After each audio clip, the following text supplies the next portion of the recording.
Praise the lord. తండ్రి వాగ్దానం, ఎవరిని నేను ఏర్పరచుకున్నానో వాని కర్ర చిగురించును అని సంఖ్యాకాండం 17వ అధ్యాయము 5వ వచనంలో చెప్పబడింది.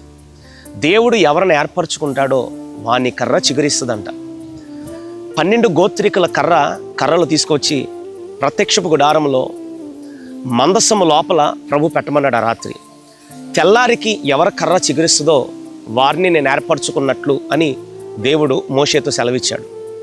ఇప్పుడు 12 గోత్రికుల కర్ర, అది చెట్టు నుండి వేరుపరచబడిన ఆ కర్రను తీసుకొచ్చి 12 గోత్రికుల యొక్క పేర్లు ఆ కర్ర మీద రాయబడింది. ఇప్పుడు ఈ కర్రలు తీసుకొచ్చి ప్రత్యక్ష గుడారంలో అతి పరిశుద్ధ స్థలంలో ఉన్న మందస్సము లోపల ఎప్పుడైతే కర్రలు పెడతాయో, తెల్లారి లేచి చూసేటప్పటికి లేవి గోత్రపు కర్ర, అహరోను చేతి కర్ర చిగురిస్తుందంట. ఎప్పుడైతే అహరోను చేతి కర్ర చిగురిస్తుందో దేవుడు అహరోనుని ఏర్పరచుకుంటాడు యాజకునిగా. ఎందుకు ఈ మాటలు చెప్తున్నా ప్రియ దేవుని బిడ్డలారా? ఈరోజు నీ జీవితం చిగురించాలి, మోడు బారిన నీ జీవితాన్ని చిగురింప చేస్తానని ప్రభు వాగ్దానం ఇస్తున్నాడు. దేవుని చేత ఏర్పరచబడిన వ్యక్తివి నువ్వు. ఈ వాగ్దానం వింటున్నా నీవు అనుకుంటున్నావా, అసలు దేవుడు నన్ను కోరుకున్నాడండి, అసలు దేవుడు నన్ను ఏర్పరచుకున్నాడా, అసలు దేవుడు నన్ను ఇష్టపడుతున్నాడా అనుకుంటున్నావు కదా? ఈరోజు నువ్వు ఏ స్థితిలో నుండి నువ్వు పిలువబడ్డావు తెలుసా? నువ్వు చీకటిలో నుండి ఆశ్చర్యకరమైన వెలుగులోనికి దేవుడు నేను పిలిచాడు.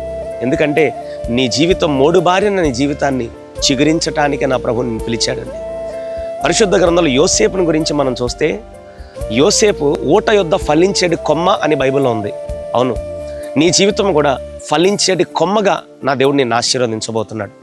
నీ జీవితం దేవుడు చెప్పినట్లుగా దేవుడు ఎవరిని ఏర్పరచుకుంటాడో వాని కర్ర, అంటే వాడి జీవితం, కర్ర అనబడిన వాడి జీవితం చిగురిస్తుంది. ఈరోజు నీ జీవితం మోడుబారింది అనుకుంటున్నావా? నీ జీవితాన్ని ఫలభరితంగా దేవుడు మార్చబోతున్నాడు. హన్నా జీవితం మోడుబారిపోయింది, అదేవిధంగా రూతు జీవితం మోడుబారిపోయింది. కానీ మోయాబీరాలైన రూతుని దేవుడు, ఆమె జీవితాన్ని, ఆ కర్రను దేవుడు చిగురింప చేయలేదా? నీ జీవితం కూడా చిగురు పుట్టించబోతున్నాడు. మోడుబారిన నీ జీవితాన్ని చిగురు పుట్టించబోతున్నాడు. హన్నా జీవితం పిల్లలు లేక ఆమె జీవితం మోడుబారిపోయింది. హన్నా జీవితం మోడుబారిపోయిన జీవితాన్ని దేవుడు ఫలభరితంగా దేవుడు మార్చినట్లుగా నీ జీవితాన్ని కూడా మోడుబారిన నీ బ్రతుకుని ఫలభరితంగా దేవుడు మారుస్తాడు. ఈ వాగ్దానం వింటున్న నీవు విశ్వాసంతో ఉండు. మోడుబారిపోయిన నీ జీవితాన్ని ఫలభరితంగా దేవుడు ఒక పచ్చని ఒలీవ కొమ్మగా దేవుడు మార్చబోతున్నాడు. ఈ వాగ్దానం నీ జీవితంలో నెరవేరును గాక. ఆమేన్. ప్రార్థన చేసుకుందాం. మహాపరిశుద్ధుడ, ప్రేమ స్వరూపిన మంచి యేసయ్య, నీ పరిశుద్ధ ఘనమైన నామానికి స్తోత్రము.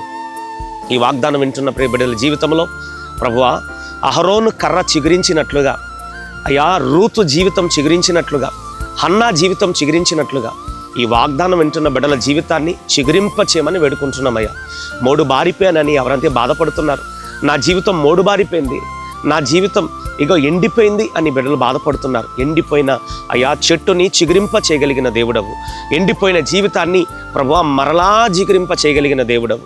ఈ వాగ్దానం వింటున్న బిడ్డల జీవితంలో వారి జీవితాలను చిగురింపజేసి వారి జీవితాలను ఆనందింప చేయమని యేసుక్రీస్తు నామమున ప్రార్థించి వేడుకుంటున్నాం తండ్రి. ఆమేన్.